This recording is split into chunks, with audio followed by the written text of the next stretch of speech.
brutal. Or some of them. Is everybody here from the building? Or no?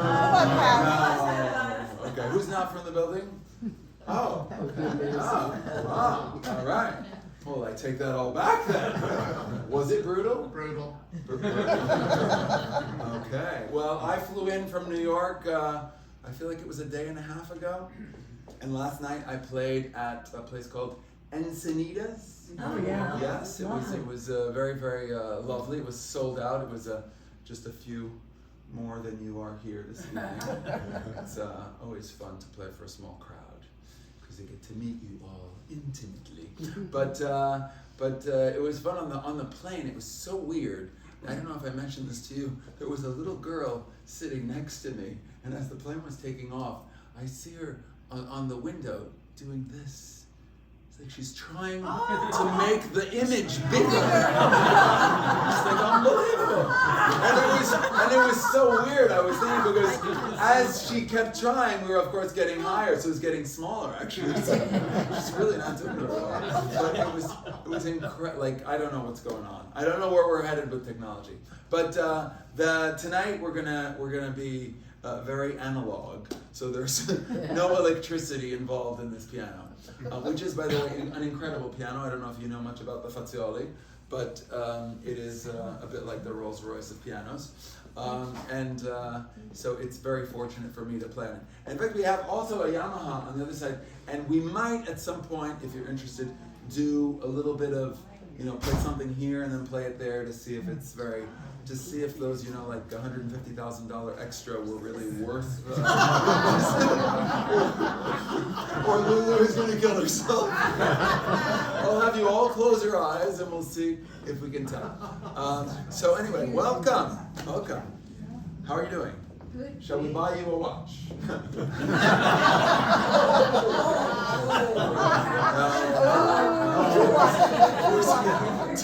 Too much. No, was there an elevator problem? So they don't even have to take the elevator. They live on this floor. Door jam, right? It was a door jam. Election problem. What problem? Election. Oh, I thought I heard something else.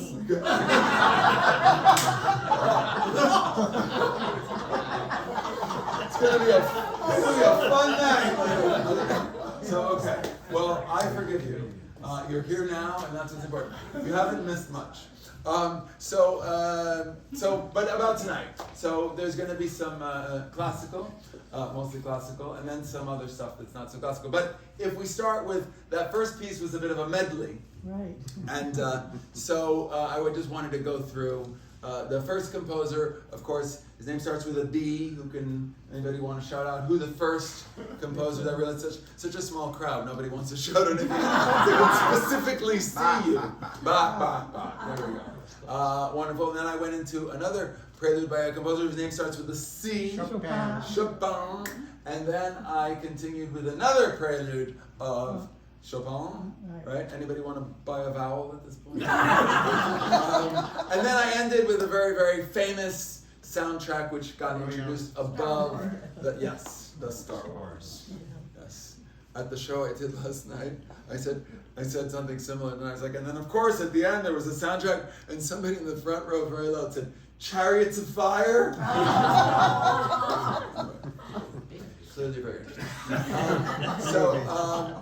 Do we have any tango fans here in the audience? Yeah. Sorry, it's all classical.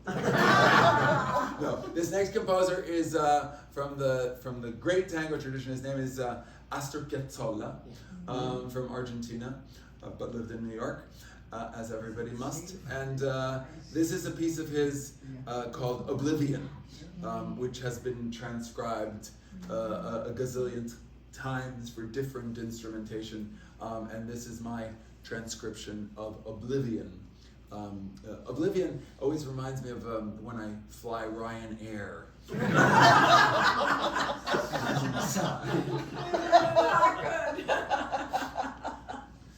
see some of you share this.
That didn't actually sound so much like a tango if you think about it, but it did get livelier in the second half. Lulu, I was thinking that I forgot that when I play the piano, for some reason when I finish a piece, I always jump up.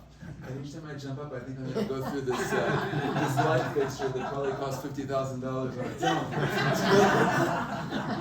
We might want to move it slightly this way. There we go. Yeah, so I. Yeah, you can go ahead and move it anyway. Yeah, no. That's. I think that should be good. So I wanted to do a really quick survey. I'm curious to know who my true classical music lovers are here. True classical music lovers, like you have the classical music on in the car, in the house, in the living room, in the bedroom, in the bathroom, in the shower, everywhere. Okay, excellent. Okay. Not all of that, but. Not all that. Yeah. So now let me see my middle of the road classical music lovers. You like classical music, but you know you're not gonna like. You haven't left yet. All of these things. Okay. Can I see my only at gunpoint classical music lovers? So do we have? Hopefully none of those here tonight, but we usually do have a few. Somehow they always get in. So my whole thing, I went through conservatories and college degrees and doctorates but my whole thing about classical music is making it more engaging and fun and relatable, mainly for younger audiences, which is why I decided to play here tonight. 25, 35, is that that's the range? Victoria. Victoria brought the age way down. The niece. So I think you know a little bit about me, that I'm an Italian pianist, and I was born in Naples and raised in Verona. Of course, Naples, Florida, Verona, New Jersey. And my wife is Greek.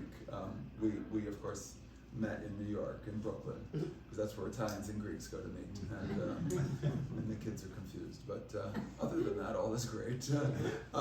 So I thought that I would continue with this piece, which came about from when we were living in Paris. We lived in Paris for quite some time, and I'm sure probably all of you have been to Paris, and one thing that can be said about Paris, a lot of things can be said about Paris, but one thing for sure is that the bread is amazing. The bakeries are to die for. And so my wife had asked if I would go out and buy the bread, and so at the time our daughter was very, very young, and she came out with Daddy, and into the busy Parisian streets we went, and I think anybody that has children or grandchildren can relate to what happened next. 1 second we were all happy and lovey-dovey, and second I looked down and Nikita is gone.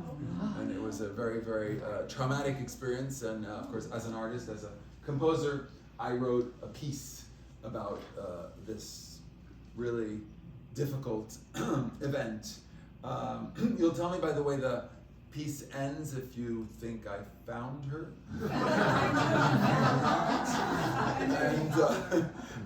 So this is Finding Nikita.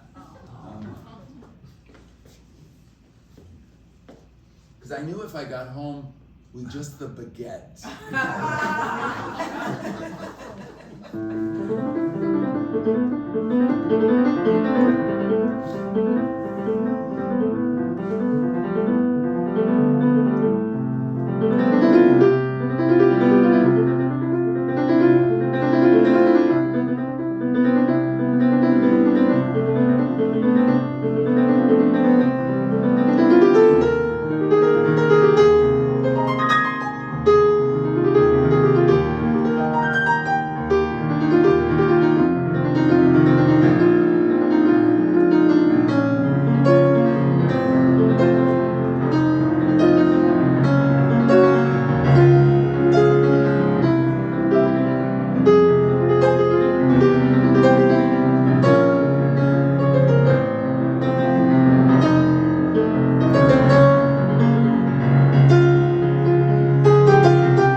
we've discussed how classical music is perhaps not up there with Taylor Swift in terms of the charts.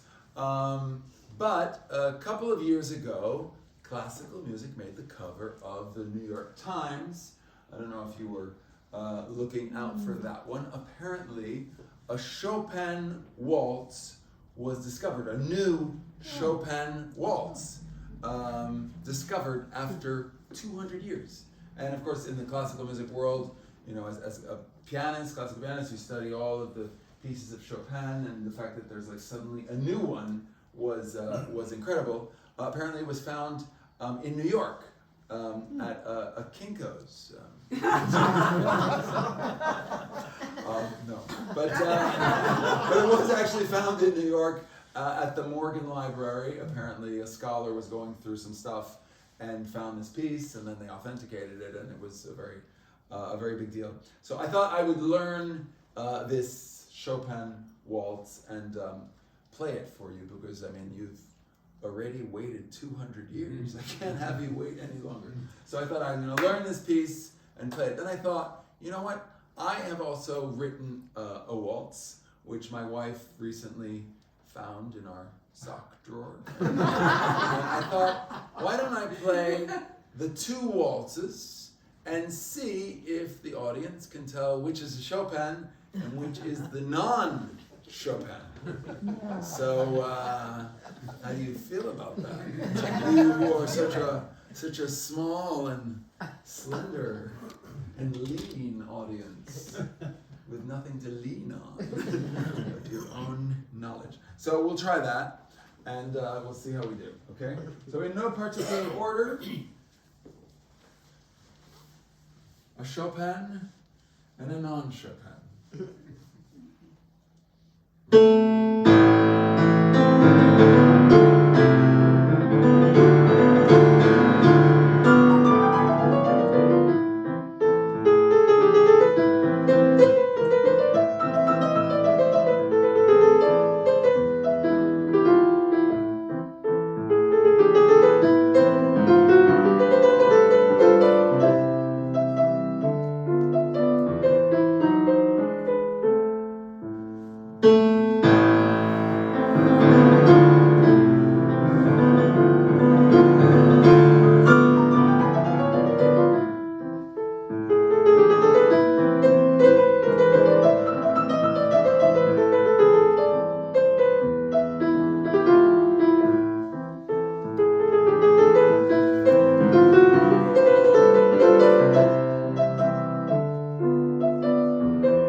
about everything that just occurred?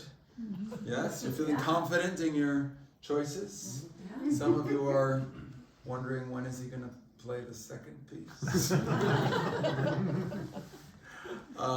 Good. Good. So it's a base level for what we're going to be hearing. So okay, so let's take it from the first piece. How many of you think the first piece was indeed the Chopin? Okay. Okay. All right. Good. And how many instead think that the second piece was the Chopin?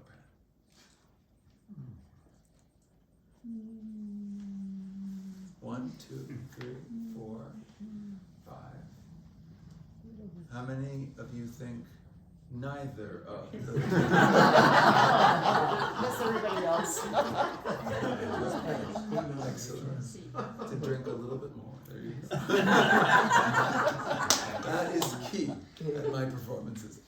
So those of you who thought the second piece was the Chopin were wrong.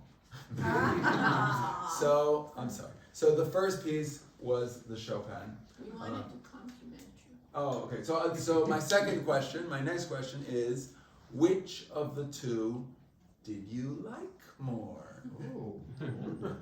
Before you answer that, I just want you to know that only one of us is here. I'll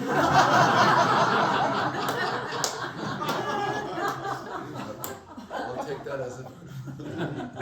So as Lulu was saying in the introduction, I did rather recently find out, because it's always interesting to know where do you guys get your music? Where do you listen to music from? Do you still have CDs or perhaps LPs or cassette tapes? Or not cassette tapes. Those went out and never came back. Or do most of you listen on streaming, like on Spotify, Amazon Music, Apple Music, all of those? Yeah. Most of you, yeah. So I was very surprised because on these platforms, when you're the artist, you can claim your artist profile, and then once you claim this profile, you're able to see all the statistics and all that. So suddenly I was like, oh, maybe I should look into that. So I did, and then I discovered that on Amazon Music in particular, these pieces that I had written had reached these incredible levels of streaming. I think now it's like 9.85 million streams. Like, I couldn't believe it. I was like, wow, where's my money? I see the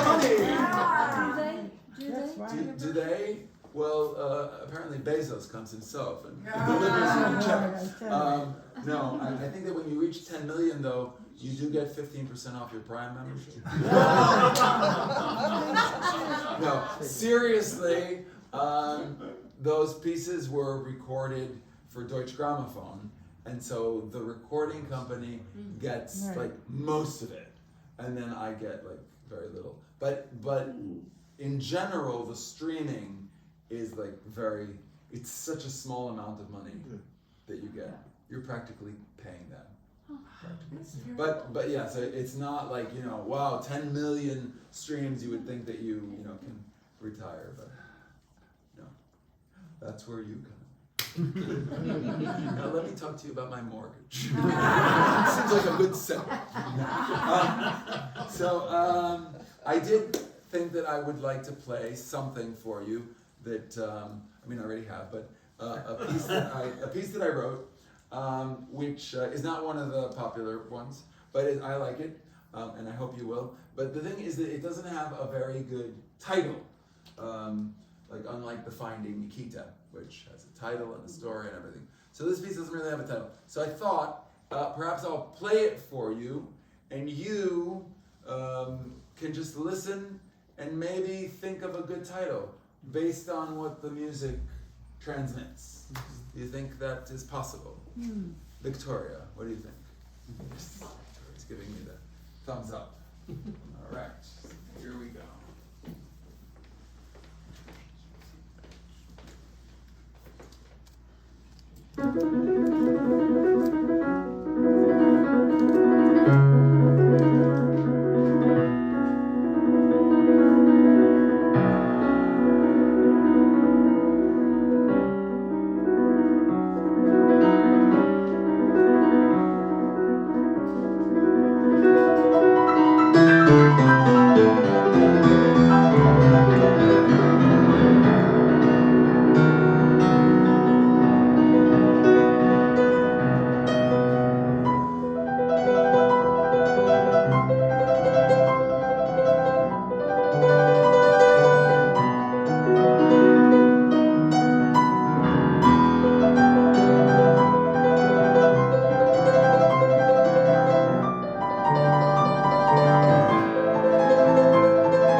did anything come to mind?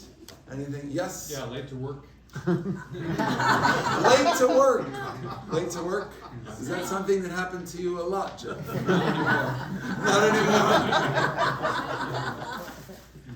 Retirement is a good. Yes. The chase. The chase. Okay. Did it feel a bit? Yeah. But then there were moments that were non-chasey, right? Right. There were definitely yes, Bob. In search of passion. In search of passion. Bob. One to keep your eyes on, Bob. Yes, yes. The life of the ocean. Ah. Never heard that one before. The life of the ocean.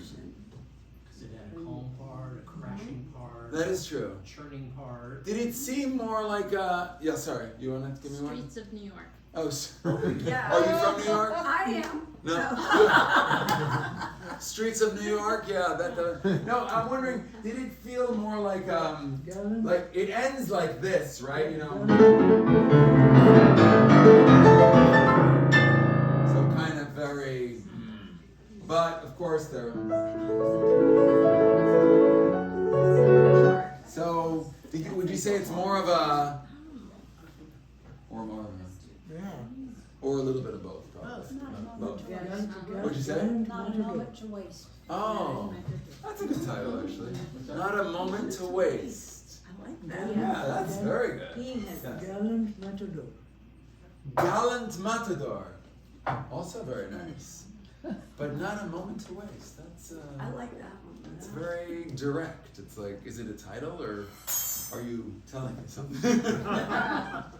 I had the mouse and the eagle, and then I had Sehnsucht, like longing, Uh-huh. and then by the end I was like, grazie, thank you, because there was, you know, So the mouse and the eagle. Yeah, I felt the mouse. Yeah, was, yeah. Yeah. and then the soaring. There was soaring. But it's so interesting to hear how the music affects different people. And I think that a title or a story can very much lead or help a listener do something, go somewhere. You know, that if it's just the music, it's more. You know, but that's the beautiful thing about music. I do a lot of stuff with kids in school, like, you know, middle school, and you guys really remind me of them. So reminiscent. You don't lose it. No, it is such a great thing. So let's see, what can we do now? I was thinking we could do this thing where Chopin wrote, or should we bring it down a little bit? Let's see. Well, anyway, Chopin, the great Chopin, he wrote a lot of music, okay? Some of his music sounds like this, which is kind of the Chopin that we think of when we think of Chopin.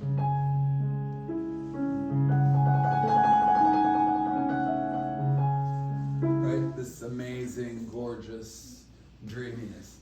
However, Chopin also wrote 2 sets of etudes. Now, for those of you who don't know what an etude is, basically they're piano exercises.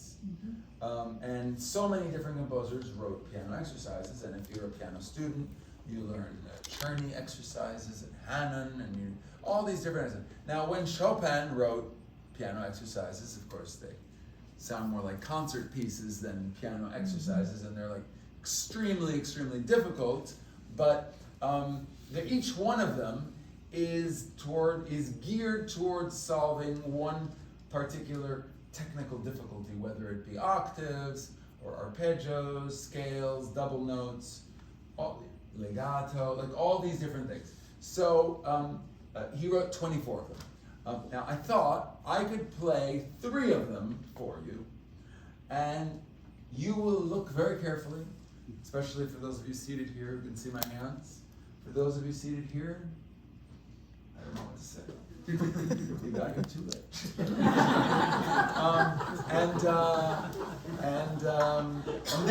And then after I play the 3, You're really getting a kick out of this.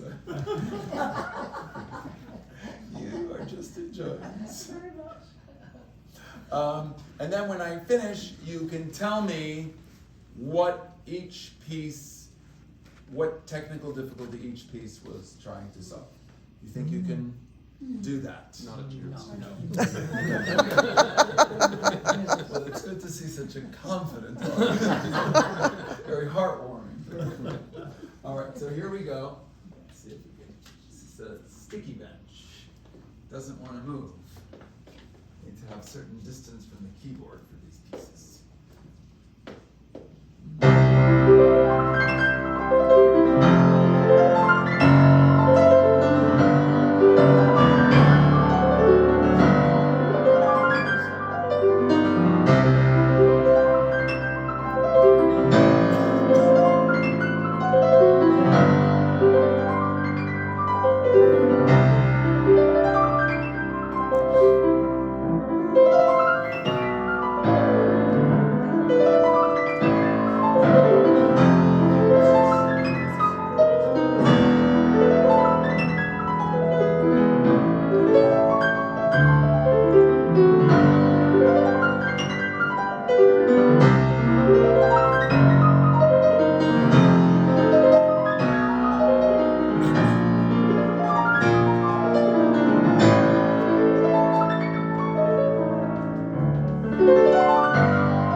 play for a larger crowd because they clap for longer. Give me more of a chance. Catch my breath. But anyway, I digress.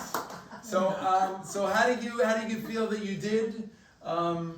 Did anybody count all the notes in the last piece? You would get a special prize for that.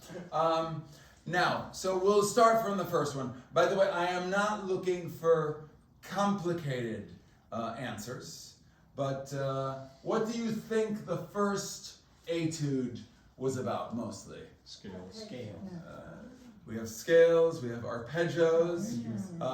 Definitely, it was about arpeggios. If we have to say even more generally, what was that piece trying to develop mostly, would you say?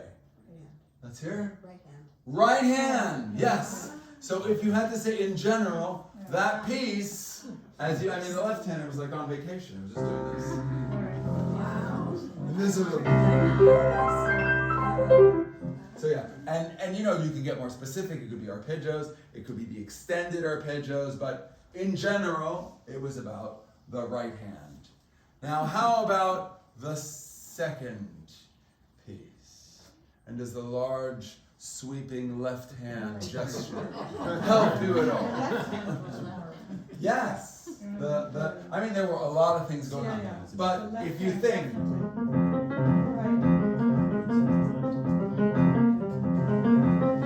it's a lot of, whereas this was just doing, any student can do that. So, how about the last etude? What was that for? That was for kicking your The butt. feet. The feet. Was there a lot of foot action going on there? Yes. Do you think he's going to fall off the bench? He's going to fall off the bench. Yeah. So that's both hands, obviously.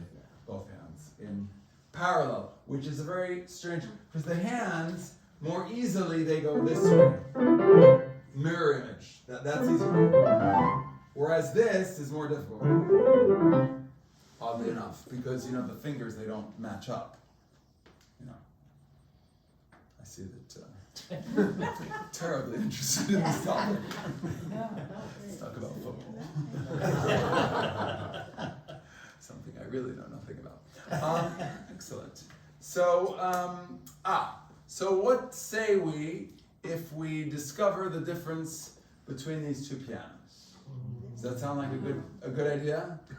First, it feels like one of those TV shows, It's like, first we're going to play something on the piano that costs $500,000.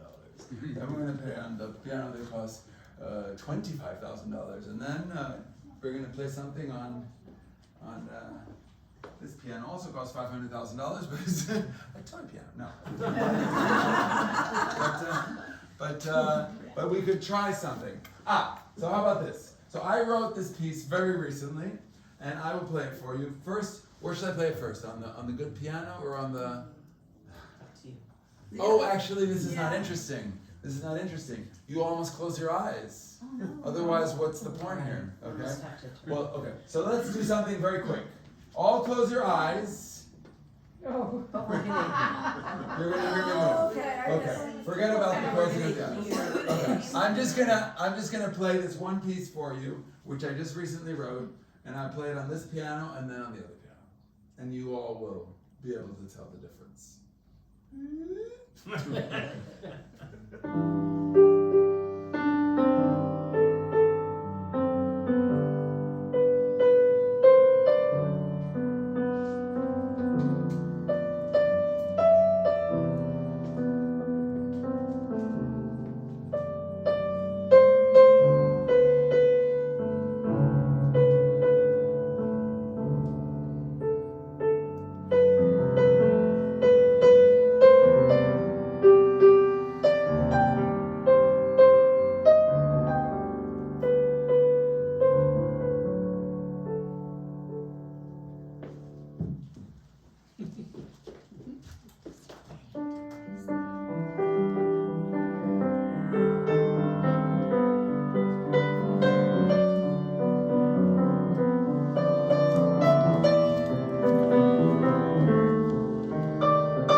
Loved it. Nice little Loved melody. it. What, you liked it? I did. You sound surprised. I did. No, I So did. weird. I did. Hated everything up till now. I Did. no, I don't took know. piano lessons for a long time when I was young. I'm just. Please do nervous. share. And did you like those piano lessons? No, well, no. I was not And good. that's why you're here. Yes, I was not You're good. working it out through therapy. It's part of the But masochistic approach. I enjoy it so much. Okay. And I appreciate it so much. And you're my hair sister, so we've got this going. So it's a bit of a different sound, I would say, right? Yeah. That one's much better. This one is very. Well, I was saying to Lulu, the keys actually seem to they go deeper, like you go further into the keys. Like, I Yes. don't know. It's a very strange sensation, and yet you can also play very much on the surface, like.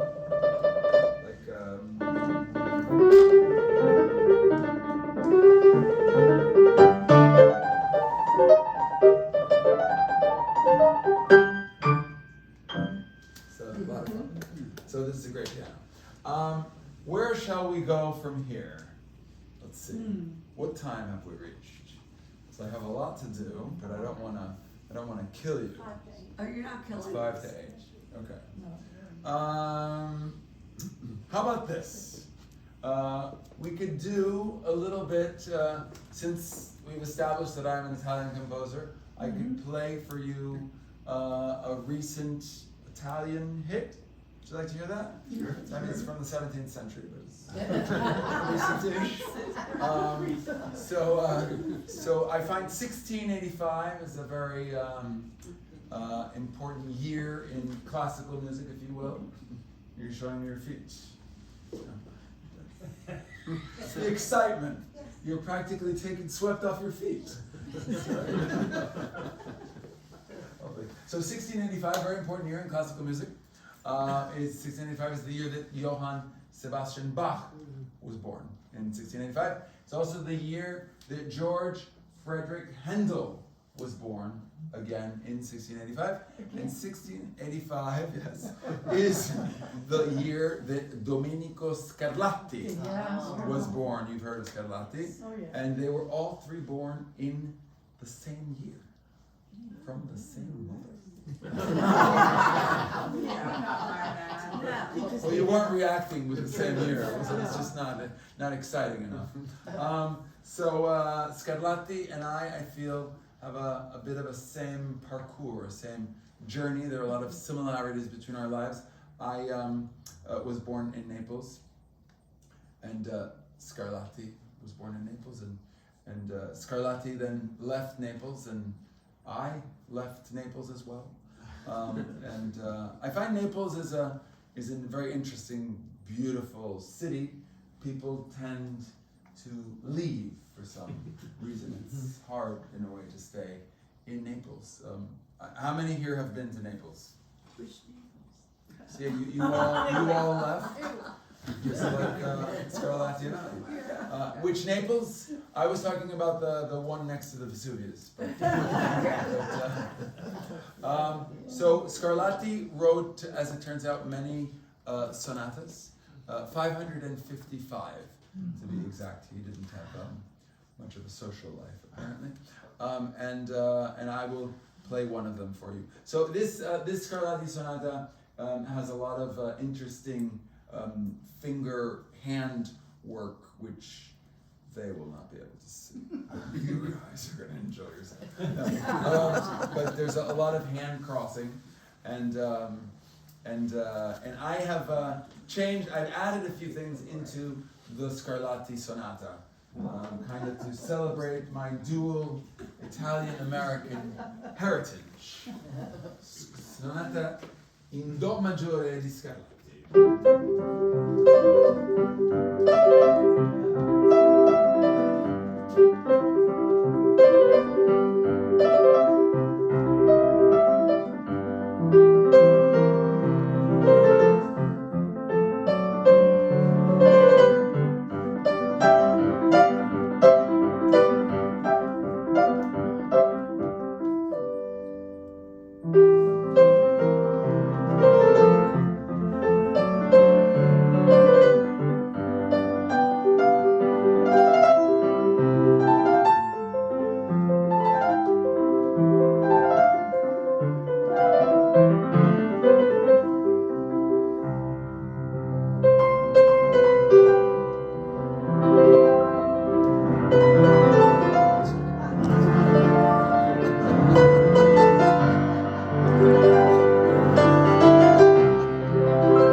So what was our first extraneous theme inserted in there by me?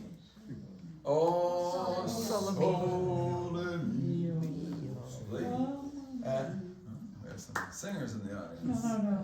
Shall we do it together, shall we? And how about our second theme Oh, that was awesome. was our Star Spangled Banner, the national anthem. Noticed nobody got up. And our third, we have any Edvard? No, that was the fourth. All the I best. see you went straight to the popcorn. Yes, yes. The Edvard Grieg. Yes. It's all Grieg to me. And then the popcorn. Yes. Okay. Well, excellent. What shall we do in conclusion? I think, shall we do some Beethoven in conclusion? Oh, I love Beethoven. Well, you love Beethoven. Then let's not. You can't just make one person happy. What's your name? Ellen, Ellen. nice to Hello, meet Ellen. you. Nice to meet you. You're great. Oh, that's very kind of you. I'll give you the 20 after the show. Okay. So we will end with some Beethoven, if that's okay with you, because we have some very tasty stuff coming up and some more drinking. And so I thought I would play, this piece lasts about an hour and a half. Hammerklavier. That one lasts more like 45 minutes, but I know this is a little bit short. This is a very, very famous Beethoven sonata. It is his Moonlight sonata, and I think that you are all familiar with it. It's the three-part version, so the complete piece. Because people are very often very familiar with the first movement, but this will be the entire thing. And what else can be said? I'm looking forward to meeting you more after the thing, after this, whatever this could be called, and you'll tell me more of your impressions of how you felt that this was compared to perhaps other performances that you have gone to. But you've been very, very kind. It's very difficult to play for a very small audience, actually, especially if you're trying to be funny. Which was not my intention at all. But you were really a great audience. I mean, I feared that it would be very difficult, as it is right now. but anyway, it's really been a pleasure coming out here. And Lulu, thank you so much for putting it together. Thank you for making it connect.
fabulous. Thank you so much. Thank I you. think you probably lost 500 calories. Yes. Right? I know. I've never had to see Yeah. Does it look like I work out? Well, that is a workout. In that sense, I do work out. Yes. Yeah. All right, a final round of applause for a wonderful. Thank you.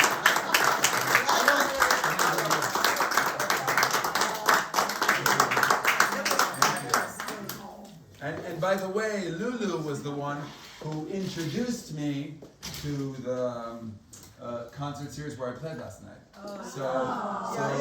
So Lulu Music is by the Sea series. yes. Lulu is starting a career as an impresario. In case any of you young budding She's singers. done a lot of it. Yeah. Was that outside? Yeah. Was that outside? No, it was Okay. In the library. in the Okay. library, and the backdrop then was just basically the palm trees and the ocean. What sort of piano did you have last night? Last night it was a Steinway. Yeah.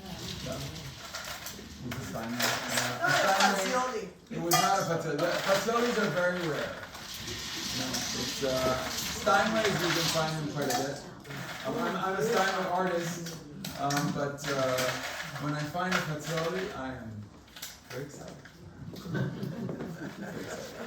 I hope you're not filming this because that's the Steinway people see. Oh, I should turn this off. This time.